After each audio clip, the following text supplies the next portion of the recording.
Students, welcome to STC education. आज हम statics में chapter first integration and its application start कर रहे हैं।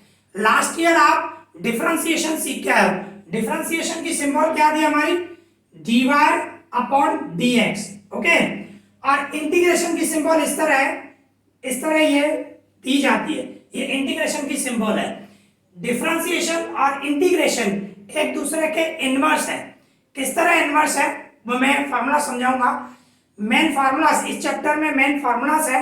अगर जो आपको फार्मूला समझ में आएगी तो चैप्टर इजी लगेगा, नहीं तो ये चैप्टर हार्ड होने वाला है। ठीक है, तो प्लीज फार्मूलास जो है वो अच्छी तरह समझे। मैं बिल्कुल डिटेल में समझाऊंगा फार्मूलास। ठीक है, तो देखो अभी हम फार्मूलास स्टार्ट कर रहे हैं।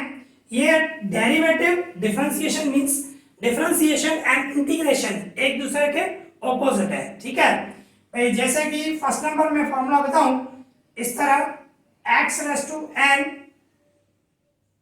ये इस तरह सिंबल है x raise to n dx। तो x रेज़ टू n का हमें इंटीग्रेशन करना है, तो इसका क्या होगा? इसकी फॉर्मूला है x और n पावर ना प्लस हो जाता है n प्लस 1, एंड जो प्लस किया जो आंसर आया वो डिवाइड में जाता है। जब डेरिवेटिव करते थे तो क्या करते थे हम? याद हो तो आपको इस तरह होता था y equals to X raise to n। इसका अगर जो हम डेरिवेटिव करते थे तो क्या होता था? n जो है मल्टीप्लाई में आ जाता था और पावर माइनस हो जाती थी n माइनस 1, मीन्स मल्टीप्लाई में आता था। इसमें डिवाइड में आएगा और इसमें प्लस होता है, पावर में प्लस 1 होगा, उसमें हम माइनस 1 करते थे। तो वही मैं बता रहा हूँ, डेरिवेटिव और इंटीग्रेशन एक दूसरे के इनवर्स है, एक दूसरे के ऑपोजिट है। ठीक है, और दूसरी बात, कभी भी इंटीग्रेशन करो ना तो पीछे प्लस सी लिखा करो। सी मींस कांस्टेंट, बराबर ना? इंटीग्रेशन हर एक जो भी सम करोगे सब में प्लस सी लिखा जाता है पीछे। सी मींस कांस्टेंट टर्म, ओके, लिखा जाता है। तो इस तरह भाई सपोज करो मैं थोड़ा डिटेल में जाऊं, एक एग्जांपल से करते हैं। भाई सपोज करो x की 3 पावर है, मुझे उसका इंटीग्रेशन करना है, तो कैसे करोगे?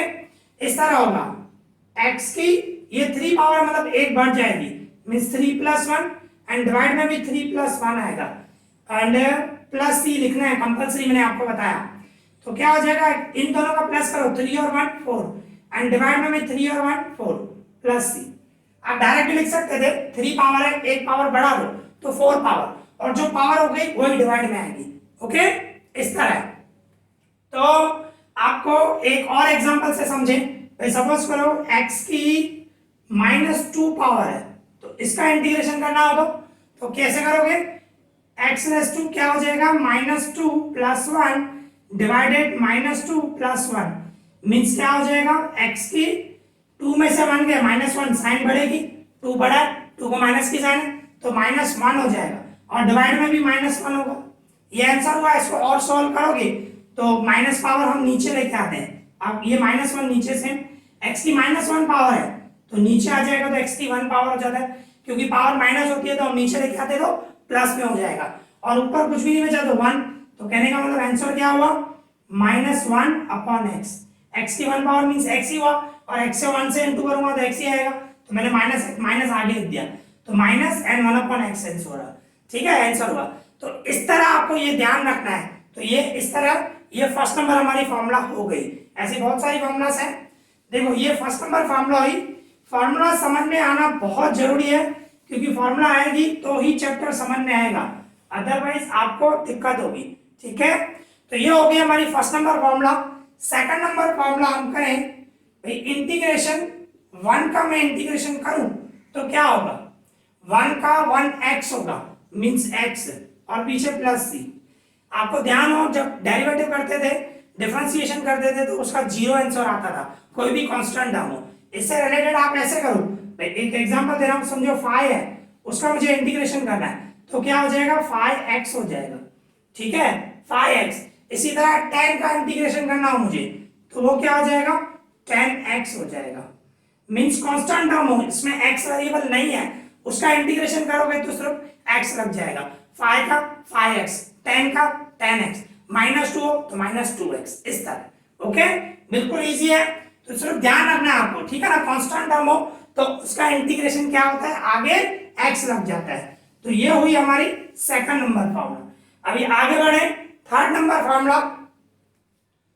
Number formula, integration e raise to x हो, ई रेस टू एक्स, उसका इंटीग्रेशन क्या होगा, ई रेस टू एक्स का integration e raise to x, जैसे आप डेरिवेटिव करते थे, ई रेस टू एक्स का डेरिवेटिव क्या होता था, same e raise to x ही होता था, इंटीग्रेशन भी सेम ही होता है, e raise to x and पीछे प्लस सी लिखना ही है, ठीक है, सी कंपल्सरी लिखना है, वो कांस्टेंट टर्म होता है। इसके बाद ये तो देखो ई रेस टू एक्स लिया, पर अगर जो ऐसे हो e raise to ax plus b, अभी e की जो पावर है इस तरह दी हुई है जहां पे a और b कांस्टेंट है, ठीक है ना भाई, e की power simple e raise to x हो तो simple e raise to x ही इंटीग्रेशन होगा, पर e की पावर ax प्लस b हो तो उसका इंटीग्रेशन जब करोगे ना तो देखो e का तो सेम ही रहेगा e raise to ax plus b, पर इसमें क्या होता है x के साथ जो भी नंबर है, x के साथ यहाँ पे a है ना तो a डिवाइड में आ जाएगा, मीन्स वो वैसे क्या होता था डेरिवेटिव में हम इनटू करते थे, पर इंटीग्रेशन में डिवाइड में आता है, ठीक है, एंड प्लस सी आगे लगेगा। जैसे कि एक एग्जांपल से समझे हम, भाई इंटीग्रेशन मुझे करना हो e raise to 2x plus 5, इसका मुझे इंटीग्रेशन करना है तो क्या होगा e raise to 2x plus 5 same, e raise to x का जैसे होता है तो e raise to 2x plus 5 same, पर x के साथ यहाँ पे क्या है 2 है तो वो डिवाइड में 2 हो जाएगा एंड प्लस सी, इस तरह ये आंसर होगा। ओके, तो इस तरह आपको ये ध्यान रखना है, तो e रेस टू x का इस तरह होगा। अभी इसी तरह ही दूसरी फॉर्मूला समझे, a रेस टू x जिसमें कांस्टेंट टर्म होता है, बरोबर ना, एक फॉर्मूला लेते हैं, चलो यहीं पे लिखता हूं मैं, देखो इस तरह हो integration a raise to x, उसका इंटीग्रेशन करोगे तो जैसे कि आपने e रेस टू x का इंटीग्रेशन क्या करते हो e रेस टू x, पर a रेस टू x हो तो आप डेरिवेटिव करते थे, याद होगा आप क्या करते थे a raise to x into log a base e, okay, इस तरह करते थे डेरिवेटिव डिफरेंशिएशन, पर इंटीग्रेशन में क्या होगा जो log रखते हो ना वो डिवाइड में चला जाएगा, मींस इस तरह होगा भाई a raise to x same रहेगा a रेस टू x और डिवाइड में आएगा log a base e and पीछे प्लस c रखना ही है, ठीक है, means a raise to x का a raise to x same, फिर इनटू जो आता था जो आप डिफरेंशिएशन करते थे वहां पे इनटू आता था, यहाँ पे आपको डिवाइड में रखना है, सिंपल है। अभी देखो मैं एक और फॉर्मूला करूं, मींस इसको एक्सप्लेन करूं एक एग्जांपल से, मैं सपोज करो 3 रेस टू x है, उसका मुझे इंटीग्रेशन करना है, तो कैसे करोगे 3 रेस टू x सेम रहेगा एंड डिवाइड में क्या आ जाएगा log 3 बेस e, ठीक है, इस तरह होगा। तो कहने का मतलब यहाँ पे e नहीं कांस्टेंट टर्म हो, e होता तो e रेस टू x का e रेस टू x ही होता, पर e के अलावा कोई कांस्टेंट नंबर है और पावर में वेरिएबल है x वेरिएबल है, तो उसका इंटीग्रेशन करोगे तो 3 रेस टू x का same 3 raise to x and divide में जाएगा log 3 बेस e, ओके। इसी तरह एक और एग्जांपल लें, भाई 5 रेस टू x है, मुझे उसका इंटीग्रेशन करना है, तो क्या करोगे 5 रेस टू x का 5 raise to x and divide में क्या आएगा log 5 बेस e, इस तरह एंड पीछे प्लस c लिखना ही है कंपल्सरी, ओके। तो इस तरह इंटीग्रेशन होगा अगर जो कांस्टेंट टर्म हो, तो वो आप देखो जब डिफरेंशिएशन करते थे जो भी चीजें होती थी वो इनटू में मींस मल्टीप्लाई में आती थी और इंटीग्रेशन करोगे वो डिवाइड में आएगा, ओके, तो इस तरह होता है। तो ये हो गई हमारी 5th नंबर फॉर्मूला। अभी 6th करें, देखो आगे बढ़ रहे हैं, इसी से रिलेटेड ही a रेस टू x से रिलेटेड ही है, भाई सपोज करो आपको इसका इंटीग्रेशन करना है a raise to mx plus n ले लेते हैं, चलो जहां पे m और n जो है वो कांस्टेंट टर्म है, m और n कांस्टेंट टर्म है। देखो ये सिर्फ था a रेस टू x, सिर्फ x है, पर अभी x नहीं कुछ नंबर भी आ जाए उसके साथ तो क्या होगा, तो इसका इंटीग्रेशन जब करोगे ना तो उसका इंटीग्रेशन इस तरह होगा, ये सेम रहेगा a raise to mx plus n और डिवाइड में क्या आ जाएगा log a बेस e, जैसे आपने किया a रेस टू x का, भाई a रेस टू x का a raise to x and divide में क्या किया log a बेस e, जैसे किया वैसे ही किया, भाई a की जो पावर है मैंने वो सेम रखी, a की जो पावर है mx प्लस n वो सेम रखी, डिवाइड में क्या रखा log a base e, but इसमें क्या है x के साथ क्या है m है, तो वो m भी यहाँ पे इनटू में आ जाएगा, वो भी डिवाइड में जाएगा, x के साथ जो होगा वो डिवाइड में आएगा, ठीक है, इस तरह होगा। तो इसका इंटीग्रेशन ऐसे होगा, ठीक है। जैसे कि एग्जांपल से समझिए हम, भाई सपोज करो 3 5x + 7 है, इसका मुझे इंटीग्रेशन करना है। 3 की पावर क्या है 5x + 7, मुझे इसका इंटीग्रेशन करना है। तो कैसे करोगे, देखो 3 ये 5x + 7 से 3 की पावर 5x + 7 से डिवाइड में log 3 बेसिक, जैसे 3x का करते हो 3x पावर सेम डिवाइड में log 3 बेसिक। इसमें भी मैंने ऐसे ही किया, 3 जो पावर है 5x + 7 वो सेम रखी, डिवाइड में क्या रखा log 3 बेसिक। सिर्फ एक चीज आपको ध्यान रखनी है, x के साथ यहाँ पे 5 है तो वो 5 नीचे आ जाएगा, 5 भी आएगा, ठीक है ना, x के साथ जो, और पीछे +c। तो इस तरह ये फॉर्मूला हो गई। तो ये आपको ध्यान रखना है, कांस्टेंट नंबर दिया हुआ है जैसे कि 3 है और उसकी पावर में x के अलावा कुछ और हो तो x के साथ जो नंबर हो वो डिवाइड में आ जाएगा, ठीक है, ये ध्यान रखना है आपको। तो ये हो गई हमारी फॉर्मूला 6 नंबर। अभी हम, आप डेरिवेटिव करके आए हो, log x का डिफरेंशिएशन क्या होता है आपको ध्यान होगा, y = log x। इसका मुझे डिफरेंशिएशन करना हो तो क्या होगा dy/dx, इसका डेरिवेटिव क्या होगा log x का 1/x। ओके, आप सीख के आए हो log x का डेरिवेटिव 1/x होता है, ठीक है। पर इंटीग्रेशन उल्टा, इंटीग्रेशन 7 नंबर फॉर्मूला लिख रहा हूं, देखो इंटीग्रेशन क्या होगा 1/x का इंटीग्रेशन करें, 1/x का मैं इंटीग्रेशन करूं तो वो हो जाता है log x। देखो एक दूसरे के इनवर्स है, मैंने बताया log x का डेरिवेटिव करते हो तो उसका होता है 1/x, पर इंटीग्रेशन उल्टा, इंटीग्रेशन 1/x का इंटीग्रेशन करोगे तो उसका आंसर आएगा log x एंड पीछे +c लगाने हैं, ठीक है। तो इस तरह होता है, ये आपको ध्यान रखना है, ठीक है। तो 1/x का इंटीग्रेशन क्या होगा log x। बट अगर जो एक 8th नंबर फॉर्मूला इंटीग्रेशन 1 सिर्फ x नहीं है, समझो ऐसे है ax + b, जहां पे a और b जो है कांस्टेंट है, 1 डिवाइड में ax + b दिया हुआ है, तो मुझे इसका इंटीग्रेशन करना हो तो जैसे 1/x का क्या था log, और ये सेम रखूंगा ax + b जो है सेम ही होगा, सिर्फ इसके डिवाइड में क्या होगा x के साथ a है ना तो a डिवाइड में आ जाएगा, बस इतना सा, ठीक है, +c।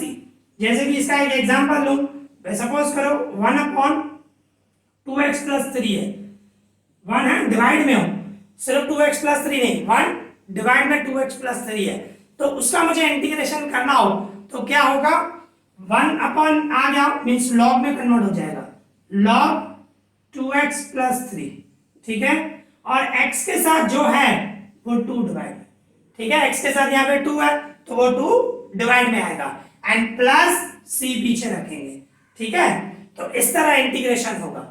तो ये हो गई हमारी कौन सी फॉर्मूला 8th नंबर फॉर्मूला, ठीक है।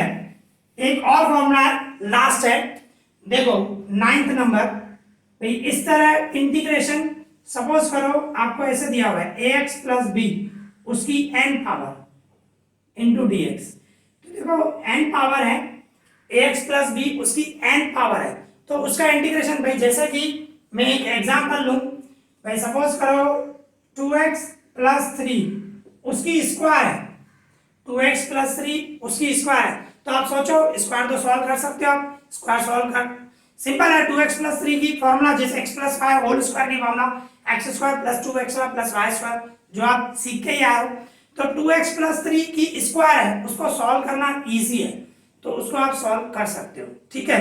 पर अगर जो ऐसे हो 2x + 3 उसकी 6 पावर 6 या 7 पावर बढ़ गई, तो उसको सॉल्व करना इजी है नहीं, उसको आप सॉल्व इजीली नहीं कर पाओगे, ठीक है ना। आप इसके लिए भी ये फॉर्मूला अप्लाई करोगे एप्लीकेबल है, पर अगर जो सॉल्व हो रहा है तो सॉल्व करोगे तो बेटर होता है, ठीक है ना। तो आप भले सॉल्व नहीं करना है, डायरेक्ट ये फॉर्मूला लगानी है तो भी चल जाएगा, बट मैं सिंपल वर्ड में बोल रहा हूं अगर जो सॉल्व करोगे तो बेटर है। इसमें देखो बड़ी पावर आ गई, सॉल्व नहीं हो रहा है, तो सॉल्व नहीं होता है तो उसका इंटीग्रेशन जब करोगे ना तो ये जो है a⁻x + b उसकी जो पावर है n है ना, तो n+1, जैसे ये नहीं सीखा है x⁻n, उसकी तरह ही है भाई, x उसकी n+1 डिवाइड में n+1। तो इसमें भी मैंने ये सेम रखा, पावर है ना तो n+1 और डिवाइड में भी n+1 आएगा। सिर्फ इतना ध्यान रखना है x के साथ यहाँ पे a है ना, वो a डिवाइड में आएगा, बस इतना ध्यान रखना है, वो जो x के साथ है वो डिवाइड में आएगा। फॉर्मूला वही है x⁻n की फॉर्मूला, x⁻n की फॉर्मूला ऊपर n+1 डिवाइड में भी n+1, ठीक है ना। पर इसमें क्या करना है आपको, जैसे कि ax प्लस b उसकी n पावर है तो मैंने n+1 डिवाइड में भी n+1 रखा। सिर्फ इतना ध्यान रखना है x के साथ जो है वो डिवाइड में आएगा, x के साथ a है तो a डिवाइड में आएगा, ठीक है। एंड पीछे हम प्लस c रखते ही हैं, जैसे रखते हो वैसे। अभी देखो आप इसका इंटीग्रेशन करना हो 2x + 3 उसकी 6 पावर, तो कैसे करोगे, इस तरह होगा। देखो मैं 2x + 3 में सेम रखूंगा और उसकी 6 + 1 मतलब 7 पावर हो जाएगी, नीचे भी 7 आएगा, जो पावर है वही आएगा। और x के साथ यहाँ पे 2 है तो 2 भी डिवाइड में आएगा, मींस इसका आंसर इस तरह हो जाएगा 2x + 3 उसकी 7 पावर एंड नीचे क्या हो जाएगा 14, पीछे प्लस c रखना है, ठीक है। इस तरह होता है, आई बात समझ में। तो ये आपको फॉर्मूला जो हैं ये समझ में आनी बहुत जरूरी है, तो ये मैं रफ कर देता हूं, ये सिर्फ आपको समझाने के लिए था, ठीक है। तो अभी आपके पास ये जो है 9 फॉर्मूलास हैं, पूरा चैप्टर इन 9 फॉर्मूलास पे डिपेंड है, तो ये फॉर्मूलास आपको समझ में आनी बहुत जरूरी है, ओके। तो सबसे पहले तो ये फॉर्मूलास जो है वो नोट डाउन कर दो एंड वीडियो को पॉज करके ये जो फॉर्मूलास हैं आप नोट डाउन कर दो, ओके। और इस वीडियो को मैं यहीं पे कंप्लीट कर रहा हूँ, नेक्स्ट वीडियो में हम इससे रिलेटेड सम करेंगे, ओके। तो ये जो मैंने फॉर्मूला समझाई आई होप आपको अच्छी तरह समझ में आया होगी। अगर आपको कोई भी डाउट हो तो मुझे कमेंट करना, मैं उसका रिप्लाई करूंगा। इस वीडियो में इतना ही, thank you for watching this.